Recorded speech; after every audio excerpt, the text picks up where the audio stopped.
Aleluia, Jesus. Tu merece. Aleluia. Aleluia. Amém? Irmãos, nós estamos entrando numa atitude de fé, na qual na realidade nós já entramos. Domingo passado nós entramos numa realidade espiritual e já começamos a viver ela. Nós sabemos que aqui é diferente. Quando nós iniciamos uma atitude de fé, nós passamos a viver um momento da fé daquela pessoa lá no passado. Se ela venceu, nós vencemos. Mas se ela foi derrotada, infelizmente nós seríamos derrotados também. Mas Deus nos deu a graça e nesta noite nós estaremos buscando de Deus um entendimento maior dentro desta unção de José. De todos os homens da Bíblia toda, José foi o que teve a maior dependência de todos os demais. Muitos falam que o apóstolo Paulo teve dependência de Deus. Teve, mas não foi como a de José. José dependeu desde o primeiro momento até o último momento, com 120 anos, da presença de Deus na vida dele. Amém? Então eu gostaria que você abrisse a sua Bíblia agora, lá no livro de Gênesis, no capítulo de número 37, no versículo de 9 a 11.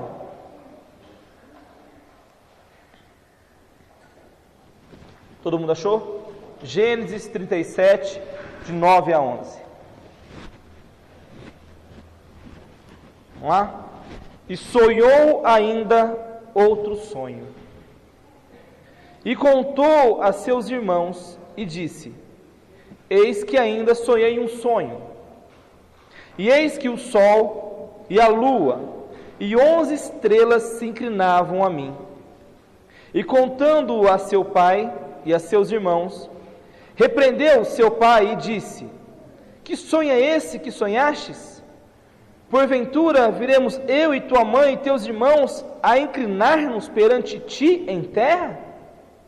Seus irmãos, pois, o invejavam.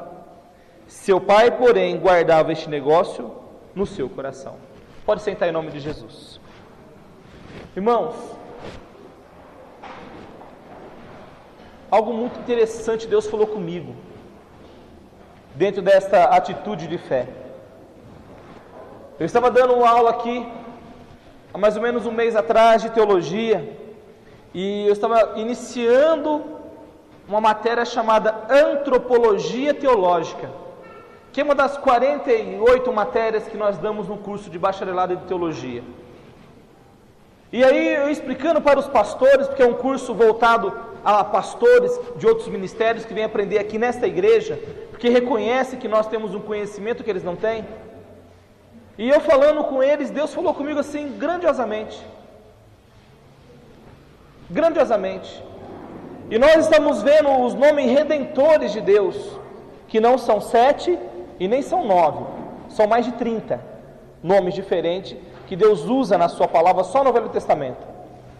E de repente um dos nomes era Jeová Palar. E olha que aquele nome, nós manifestamos o nome e começamos a explicar o nome, Deus deu um clique na minha cabeça. Porque Jeová Palar, ou Iavé, porque a palavra Jeová está mal traduzida, o certo é Iavé. Iavé Palar significa o Senhor, o nosso libertador, aquele que liberta. E essa palavra só foi falada 2 vezes na Bíblia apenas. E o momento que ele falou isso, ele falou com Daniel, no livro de Daniel, quando ele fala que liberta os meninos lá, Sadraque, Mesaque e Abidnego da fornalha ardente. E quando ele libertou José do cativeiro. Qual é a semelhança? Qual a semelhança do livro de Gênesis para o livro de Daniel, para o personagem José, para os personagens Sadraque, Mesaque e Abidnego? A semelhança é muito grande, porque José foi tirado da condição subhumana de um prisioneiro para governador. Sadraque, Mesaque e Abidnego foram tirados da condição subhumana, agora de escravos, que seriam lançados na fornalha ardente para governador. O mesmo Yahvé Palar, o mesmo Deus que libertou José e o tornou governador, foi o mesmo Deus que libertou, obrigado, irmão, Sadraque, Mesaque e Abidnego e os fez governadores. E aí naquele momento Deus falou algo comigo muito grande. Nós estávamos próximos a iniciar uma atitude de fé, que nós temos 3 durante o ano, e essa que é a que divide, um divisor de águas, é a que vai determinar o que nós vamos ter lá no final do ano. É como se nós estivéssemos plantando trigo agora, para colher ele no final do ano, a colheita abundante.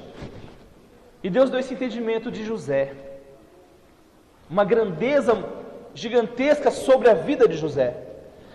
Mas o que eu tenho a ver com isso, apóstolo? Tudo. José, como você, meu irmão, minha irmã, não foi considerado pelos seus irmãos. José, como você, não foi considerado pelas pessoas que estavam à sua volta. José era considerado uma pessoa sem nenhum valor, foi reputado como uma pessoa sem nenhum valor. Abra sua Bíblia no livro de Gênesis 37, amém? 16 ao 20. Vamos ver o que você tem de semelhante. E ele disse: procuro meus irmãos, dize-me, peço-te, onde eles apacentam. E disse aquele varão: foram-se daqui, porque ouvi-lhes dizer, vamos a Dotã. José, pois, seguiu seus irmãos e achou-os em Dotã. E viram-no longe, e antes que ele chegasse a eles, conspiraram contra ele para o matarem. E disseram uns aos outros: eis lá vem o sonhador mor.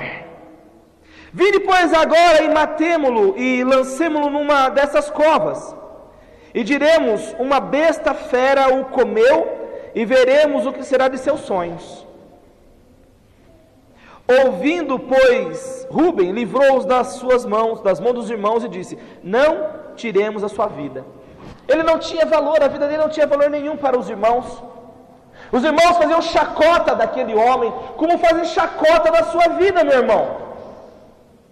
As pessoas olham para você como olhavam para José, porque você tem sonhos dentro de você, você tem desejos dentro de você, mas as pessoas falam assim: lá vem vindo o fulano de tal de novo, o sonhador, acha que vai ser alguma coisa na vida, acha que vai conseguir alguma coisa na vida, acha que vai poder ser alguém reconhecido na vida. E as pessoas, elas fazem assim com você. Na frente, nossa frente, as pessoas nos tratam até bem, mas por trás elas nos descem a lenha, porque nós não temos nenhum valor para ela.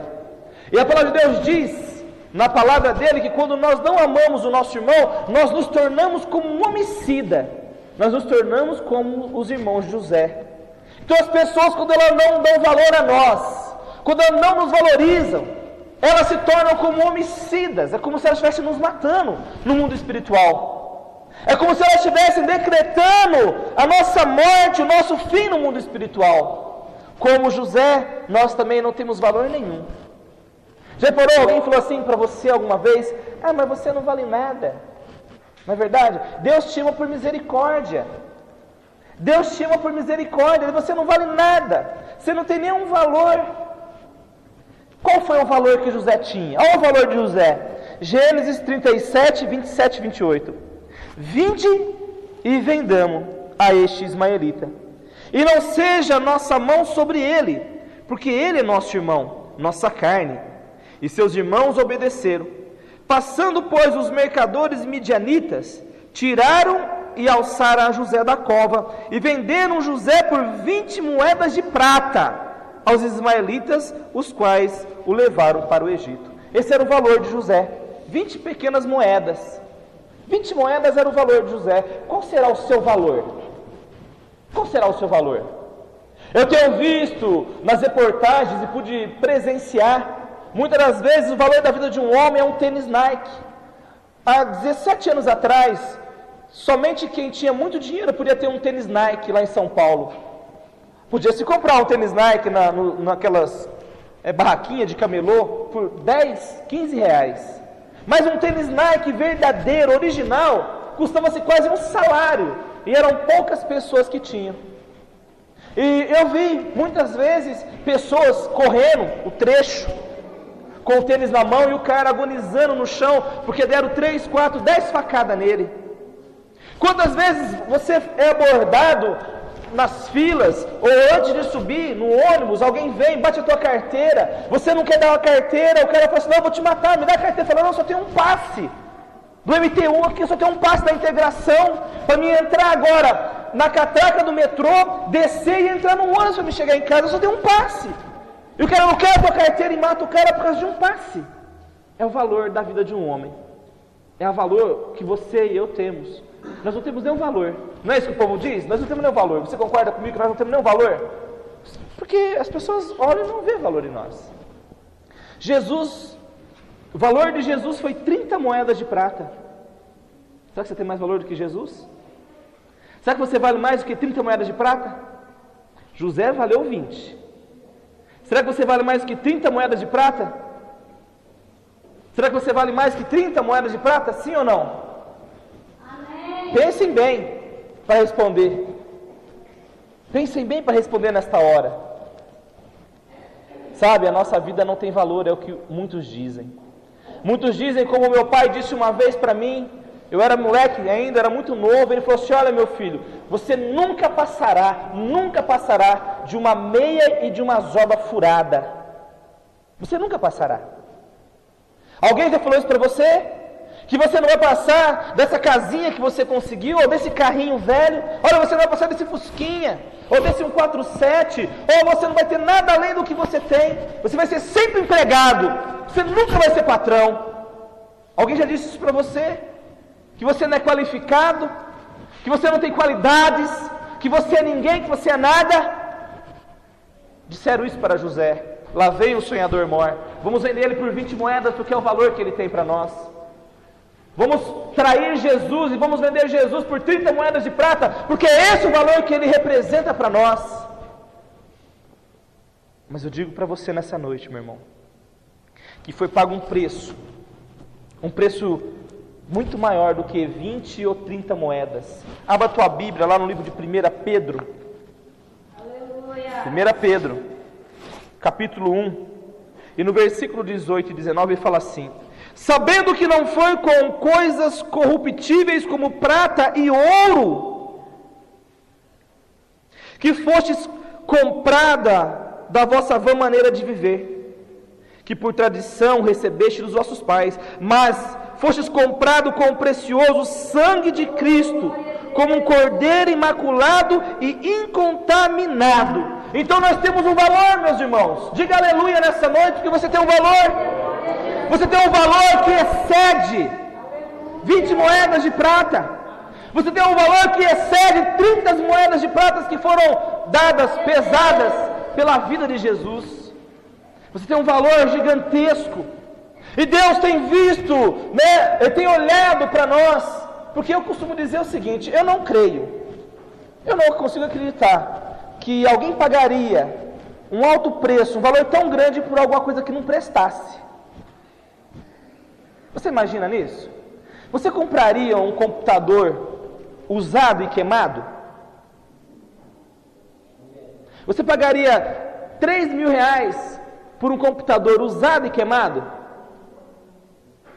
Você pagaria 10 mil reais num carro com motor fundido, com as rodas arriadas, pneu careca?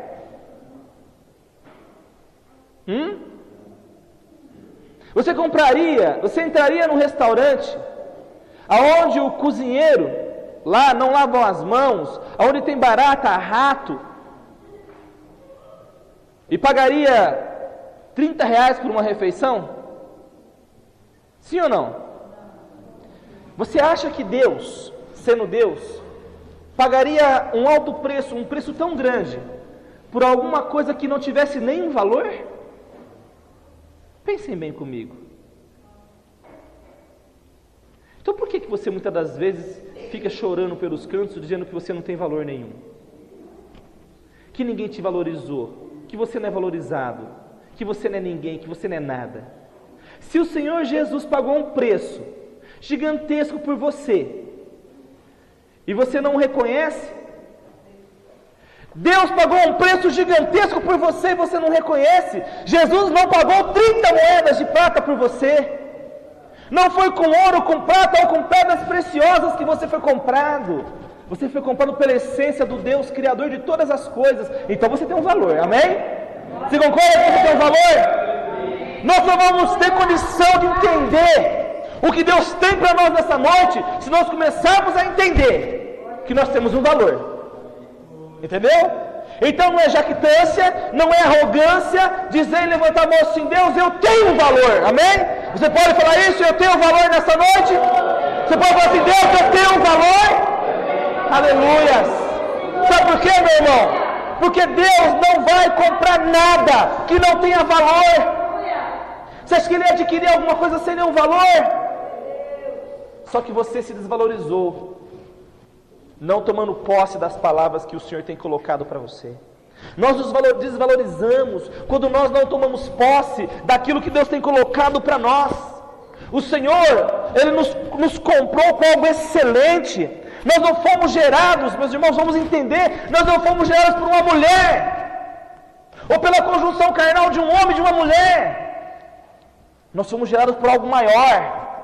Diz a palavra de Deus aqui, no livro ainda de 1 Pedro, no capítulo 1, versículo 22, assim, ó: sendo de novo gerados, não da semente corruptível, mas da incorruptível, pela palavra de Deus, viva, que permanece em nós para sempre. Amém? Então nós somos gerados por algo maior. Olha, se Deus estava lá em José, liberando em José uma unção para que ele se tornasse governador, se Deus estava sobre Sadraque, Mesaque e Abednego, liberando sobre eles uma unção como Jeová e falar, para que eles se tornassem governadores, isso pela fé, muito mais em nós que fomos comprados por um preço superior a